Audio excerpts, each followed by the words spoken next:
인사 나누시겠습니다. 주님의 사랑이 함께 하시기를 원합니다.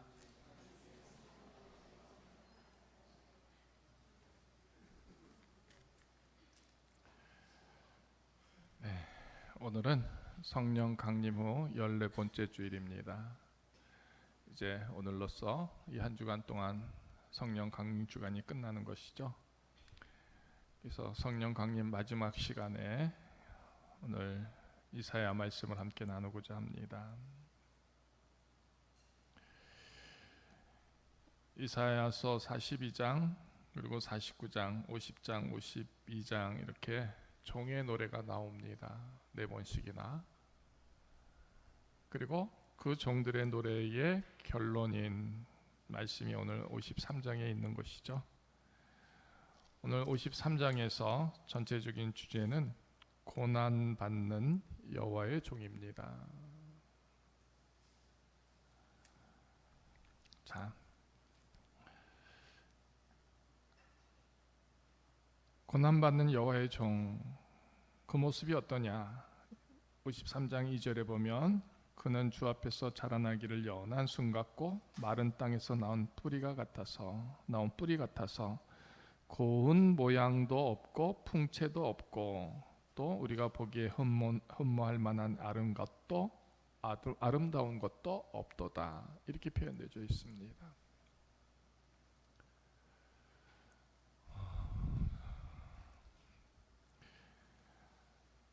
저와 여러분들이 하나님을 사랑하는 하나님의 자녀들입니다.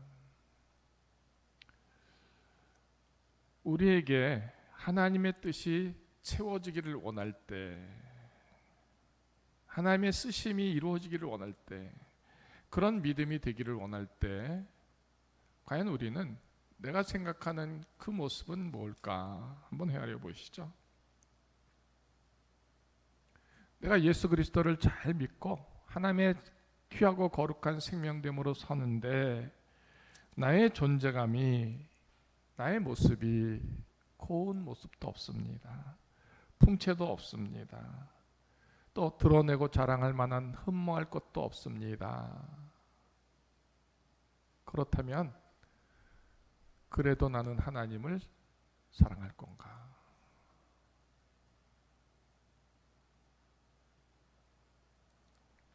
두 번째, 3절에 보면 그는 멸시를 받아서 사람들에게 버림받았으며 간고를 많이 겪었으며 질고를 아는 자라 마치 사람들이 그에게서 얼굴을 가리는 것 같이 멸시를 당하였고 우리도 그를 귀히 여기지 아니하였도다. 저와 여러분들이 그 믿음을 지키는 여정 속에 있는데 그 믿음을 세우고 지키는 일로 말미암아 멸시를 받습니다. 버림을 받습니다. 간고를 겪습니다. 참으로 질고가 뭔지를 압니다. 사람들이 얼굴을 가립니다. 내게로 귀하게 여김 받지도 못합니다.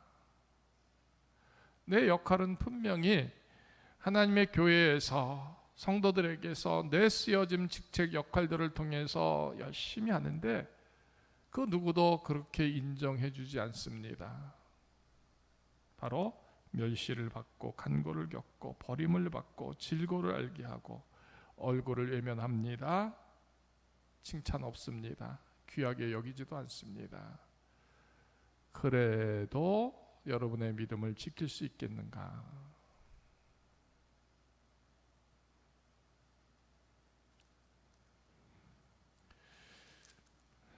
뿐만 아니라 4절로 이후에 보면 그는 실로 우리의 질고를 지고 우리의 슬픔을 당하였거늘 우리는 생각하기를 그는 징벌을 받아 하나님께 맞으며 고난을 당한다, 그렇게 생각한다라는 것이죠. 5절 그의 찔림은 우리의 허물 때문이요 그의 상함은 우리의 죄악 때문인데,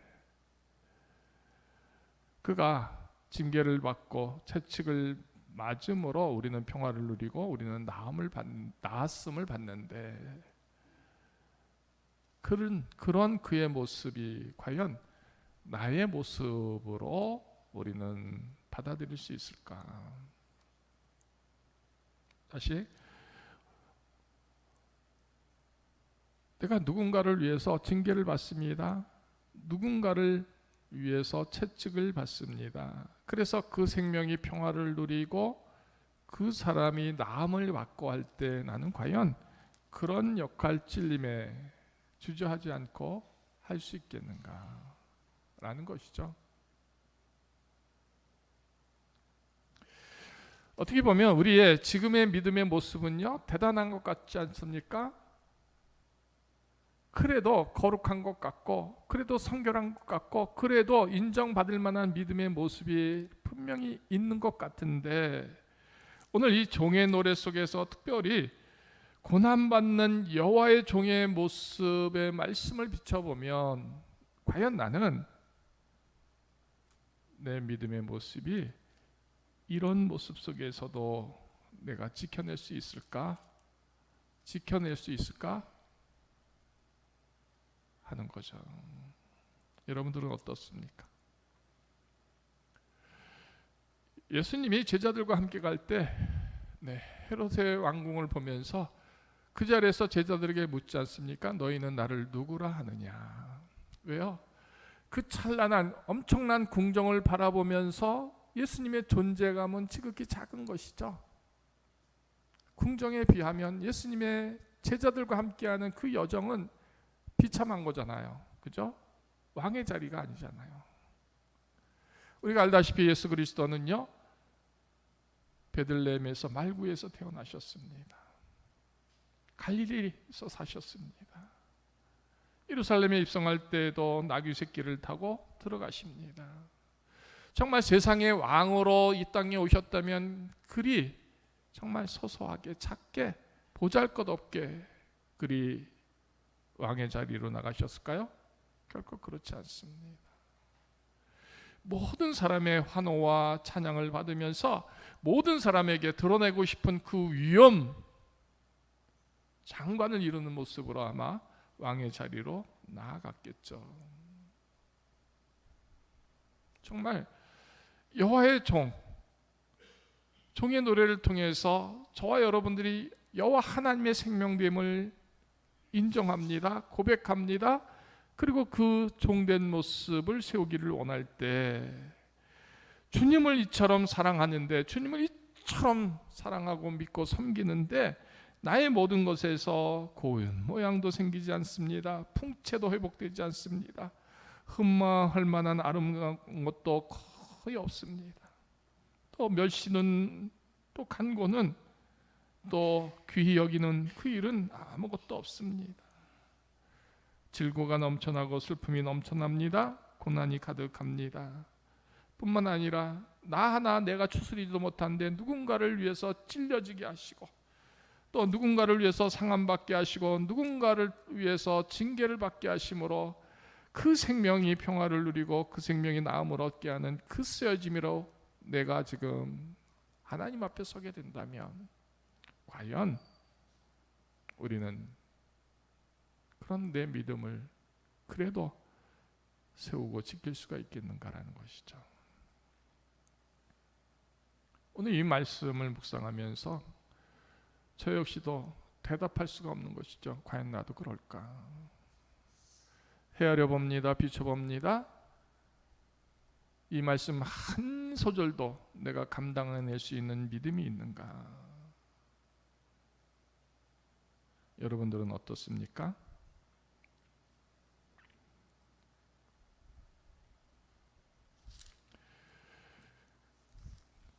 예수님이 제자들에게 그래서 요한복음에 묻는 질문이 있습니다.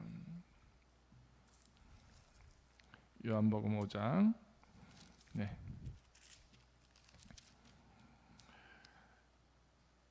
내가 진실로 진실로 너에게 이르노니 인자의 살을 먹지 아니하고 인자의 피를 마시지 아니하면 너희 속에 생명이 없느니라.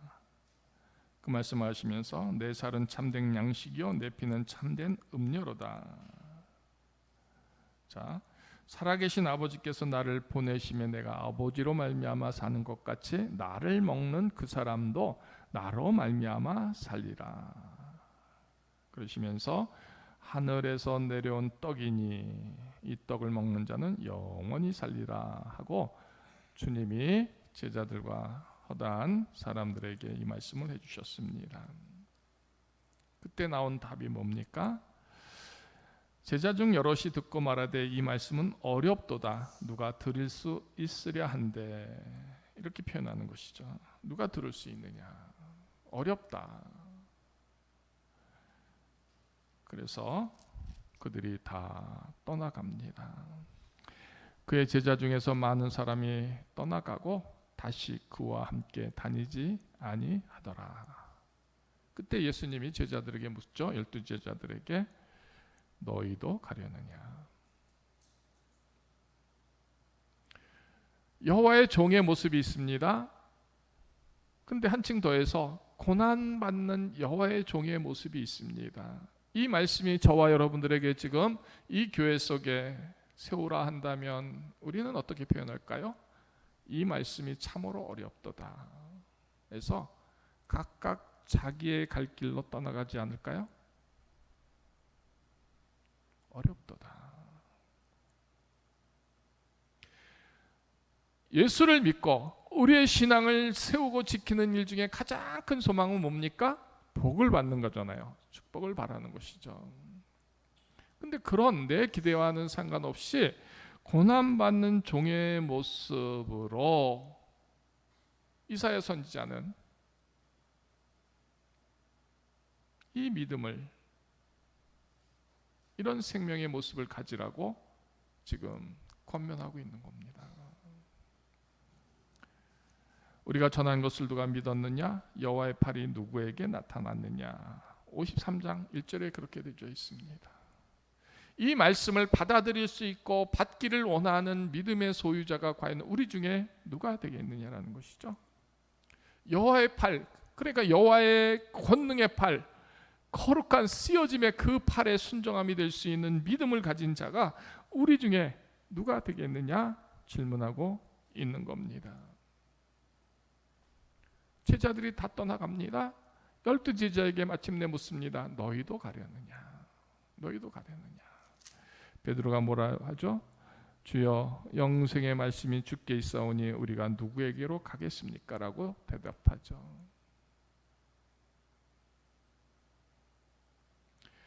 그래요. 여러분들이 예수 그리스도를 믿고 의지하는 그 믿음의 여정에서 이렇게 대우도 못 받습니다. 귀히 여김도 받지 못합니다. 일은 죽도록 하는데 무시당합니다. 칭찬도 없습니다. 찔림만 있습니다. 아픔만 있습니다. 상처만 생깁니다. 그래도 기쁨으로 일하시겠습니까?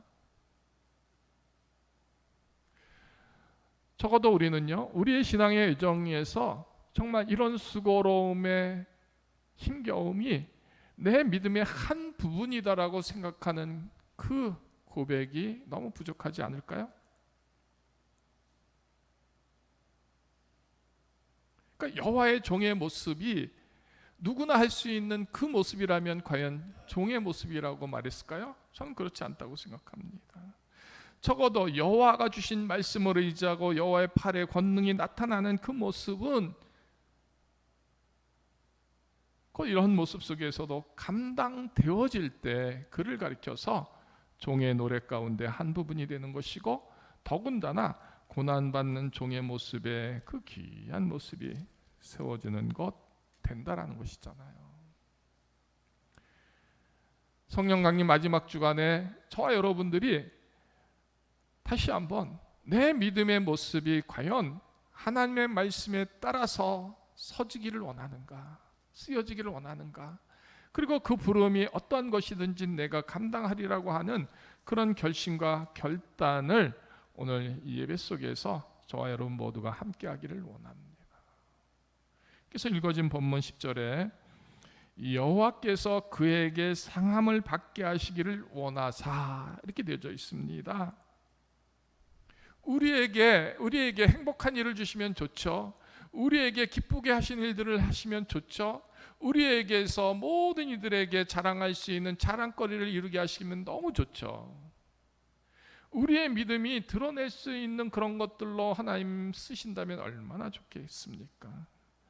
근데 하나님은 그리하지 아니하시고 내가 원치 않는, 내가 바라지 않는 이 일을 지금 우리에게 원하신다고 할 때 곧 상함을 받게 하시기를 원하고 그래서 질고를 당하게 하신다면 과연 우리는 순종하겠는가라는 것이죠.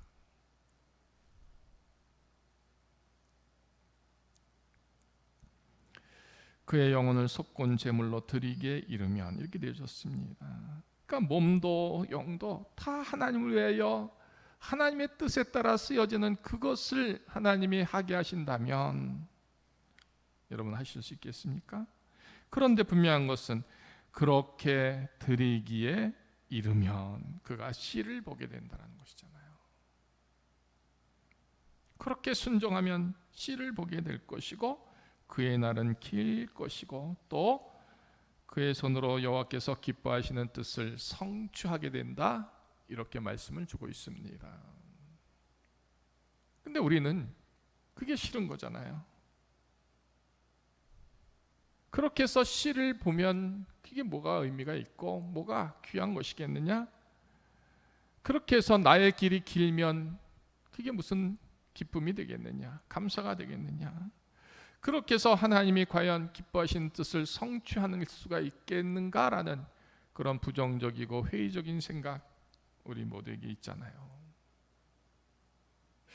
정말 내가 상함을 받게 하실지라도 질고를 당하게 하실지라도 내 영혼을 속건제로 드리게 하실지라도 아멘 하며 순종할 수 있는 그것으로 내 씨가 거둬지는 것, 나의 날이 길게 되는 것, 나를 통하여 여호와께서 기뻐하시는 뜻이 성취되는 것에 더 많이 관심되어져서 그 일에 순종할 수 있는 믿음, 그렇게 서지는 성도들, 하나님이 그것을 원하시는 것이다라는 것을 저와 여러분들이 한 번쯤 생각했으면 좋겠습니다. 한 번쯤이라도. 11절, 그가 자기 영혼에 수고한 것을 보며 만족하게 여길 것이라. 우리 각자 믿음의 인생의 여정에서 내가 수고한 것이 이처럼 하나님의 뜻 안에서 쓰임받고 수고한 것을 바라보면서 그래, 스스로가 만족하고 스스로가 대견하고 스스로가 감사할 수 있는 그런 고백들 과연 우리에게 있느냐라는 것이죠. 그냥 다른 사람의 문제가 아니라 우리 각자 자기의 문제로서 이처럼 하나님 앞에 서는 일에, 쓰여지는 일에 순종함으로 자기가 수고한 것이 정말 자기에게 있어서 감사하고 기쁨이 될 수 있는 믿음의 여정 과연 있느냐라는 것이죠. 후회하지 않습니까? 후회스럽지 않습니까?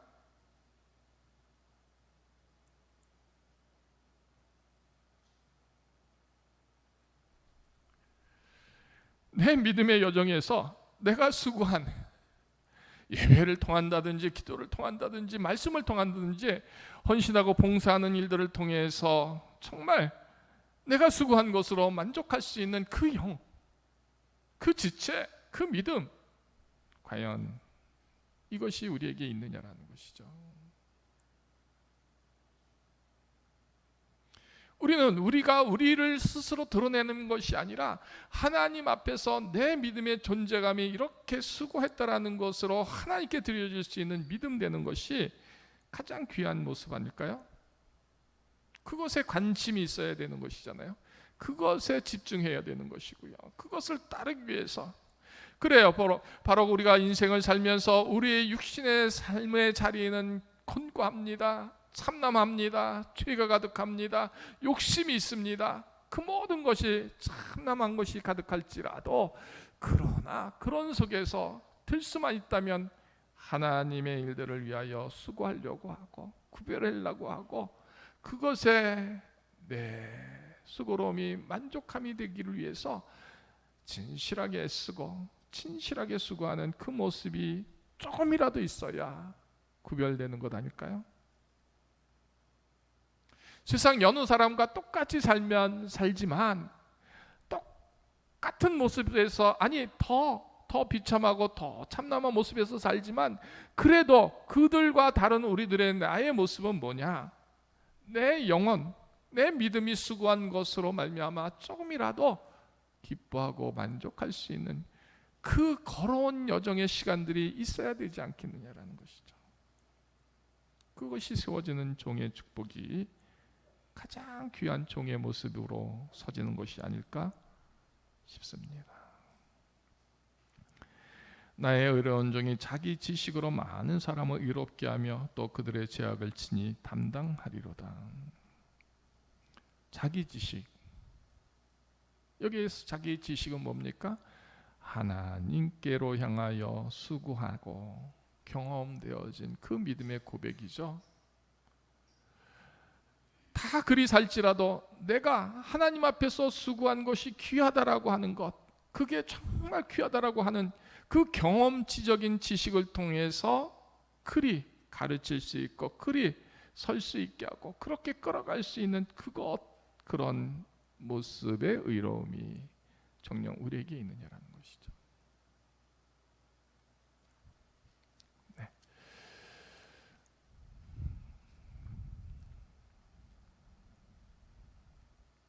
내가 그에게 존귀한 자와 함께 몫을 받게 하며 강한 자와 함께 탈취한 것을 나누게 하리라.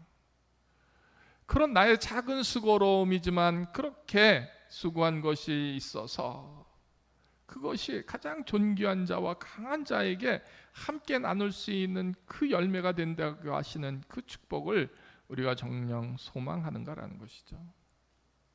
그러니까 우리 각자의 믿음의 분량에서 그것을 가장 존귀한 자와 가장 힘 있는 자와 나누게 하시는 그것이 예비되어 있다라는 것, 이것이 감사하고 이것이 기쁘고 이것이 자기의 믿음의 기쁨이 될 수 있는 그 고백들 세워지는가 하고 질문을 던지고 있는 겁니다.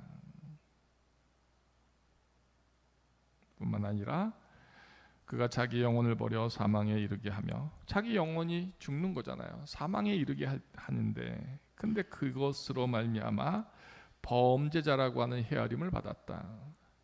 그래요. 이미 죽었으니 세상 사람들이 뭐라 말하겠습니까? 죄인이기 때문에 죽었다. 그러나 상관하지 않는다는 것이죠. 그러나 그가 많은 사람의 죄를 담당하며 범죄자를 위하여 기도했다. 이렇게 표현되어 있습니다. 오늘 말씀을 읽으면서 편안간 가슴이 답답하시죠? 우리의 믿음의 깊이가 상함을 감당하겠습니까? 질고를 감당하겠습니까? 혹은 찔림을 감당하겠습니까? 혹은 내게 있는 모든 것이 보잘것없이 세워질 때 흔들리지 않겠습니까?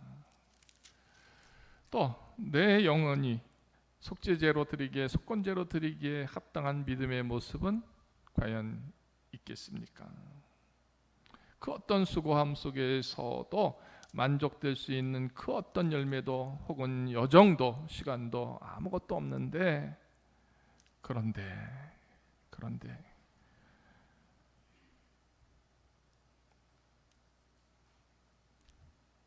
그런 내가 하나님의 자녀로서, 생명으로서 하나님의 종이라고 하는, 성도라고 하는 고백에 과연 내 모습을 비춰본다면 지금 너무 비참하지 않습니까? 그러나 오늘 이 말씀을 통해서 선지자 이사야는 다시 한번 이스라엘이 여호와의 종 생명됨의 모습을 회복하기를 원하는 것이잖아요. 성령 강림 주간입니다.